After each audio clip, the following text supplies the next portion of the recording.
রিজিকের কথা যখন বলা হয় তখন আমাদের মাথায় আসে টাকা পয়সা, অর্থ সম্পদ। রিজিক শুধু টাকা পয়সা, অর্থ সম্পদ নয়। রিজিকের দুনিয়াটা অনেক ব্যাপক এবং অনেক গভীর। রিজিকের সর্বনিম্ন স্তর হলো টাকা পয়সা, অর্থ সম্পদ, যেটার পিছনে আমরা সারা জীবন দৌড়াই।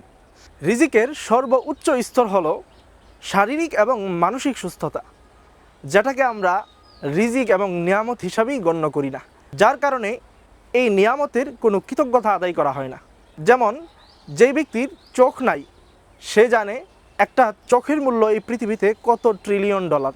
একজন অন্ধ ব্যক্তির সামনে যদি একটা পৃথিবীর সমপরিমাণ স্বর্ণ রাখা হয়, অপর পাশে যদি তার সামনে একটা চক্ষু রাখা হয়, তাহলে সে সুস্থ চোখটাকেই গ্রহণ করবে, কারণ অন্ধ জানে পৃথিবীতে চলার জন্য একটা চোখের মূল্য কী পরিমাণ।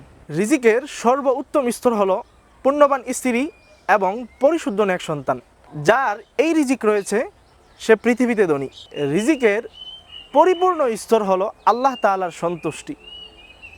পৃথিবীতে আল্লাহ তাআলার সন্তুষ্টি নামক যার কাছে এই রিজিকটি রয়েছে, সে পৃথিবীতেও সফল এবং পরকাল জীবনেও সে সফল।